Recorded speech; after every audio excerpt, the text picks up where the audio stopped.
जय माता दी। कैसे हैं आप सब?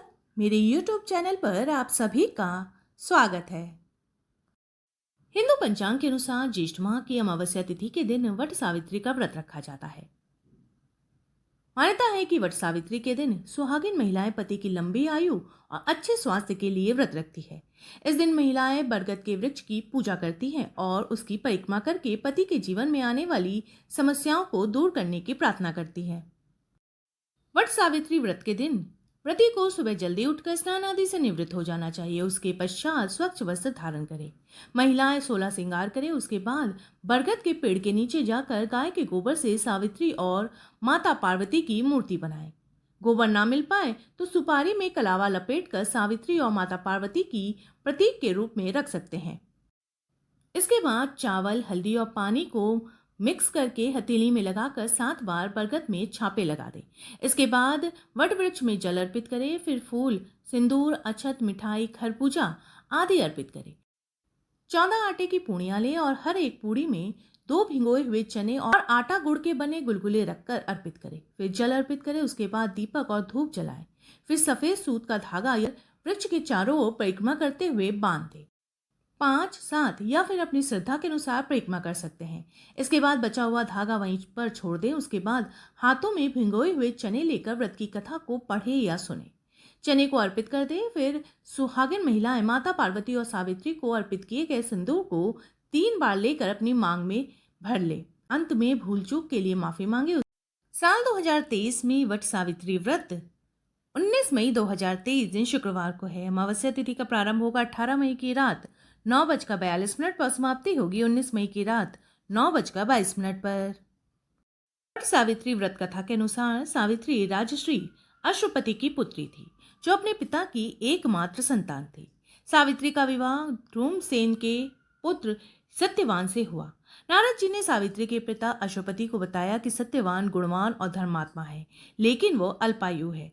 विवाह के 1 साल बाद ही उसकी मृत्यु हो जाएगी। पिता ने सावित्री को काफी समझाया, लेकिन वो नहीं मानी। उन्होंने कहा कि सत्यवान ही उनके पति है, वो दूसरा विवाह नहीं कर सकती है। सत्यवान अपने माता पिता के साथ वन में रहते थे। सावित्री भी उनके साथ रहने लगी। नारद जी ने सत्यवान की मृत्यु का जो समय बताया था, उससे पूर्व समय से सावित्री उपवास करने लगी। जिस दिन सत्यवान की मृत्यु का दिन निश्चित था, उस दिन वो लकड़ी काटने के लिए जंगल में जाने लगे, तो सावित्री भी उनके साथ वन में गई। सत्यवान जैसे ही पेड़ पर चढ़ने लगे, वैसे ही उनके सिर में तेज दर्द होने लगा।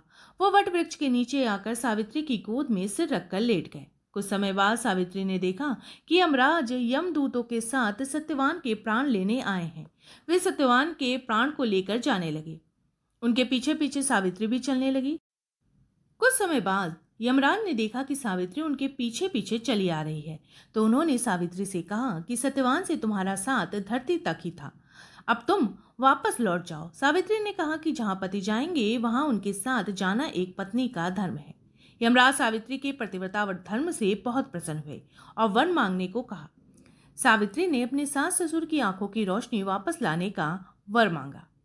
यमराज ने वो वरदान दे दिया। कुछ समय बाद यमराज ने देखा कि सावित्री अभी भी उनके पीछे चल रही है, तो उन्होंने फिर एक वरदान मांगने को कहा। सावित्री ने अपने ससुर का खोया राजपाट वापस मिलने का वरदान मांगा। यमराज ने वो भी वरदान दे दिया। इसके बाद भी सावित्री यमराज के पीछे चलती रही। यमराज ने उनसे एक और वरदान मांगने को कहा। सावित्री ने सत्यवान के 100 पुत्रों की माता बनने का वरदान मांगा। अपने वचन से बंधे यमराज ने सावित्री को 100 पुत्रों की माता होने का वरदान दिया और सत्यवान के प्राण लौटा दिए। वह वहां से अदृश्य हो गए। सावित्री वहां से लौटकर वट वृक्ष के पास आ गई। उन्होंने देखा कि सत्यवान पुनः जीवित हो गए। उनको यमराज ने जीवन दान दे दिया है। सावित्री के व्रत और पतिव्रता धर्म से सत्यवान को दोबारा जीवन मिल गया और उनके ससुर को खोया राजपाट भी मिल गया। वे पहले की तरह देखने भी लगे। इसके बाद से ही सुहागन महिलाएं वट सावित्री व्रत करने लगी, ताकि उनके भी पति की आयु लंबी हो, उन्हें भी पुत्र सुख प्राप्त हो और उनका वैवाहिक जीवन सुखमय हो।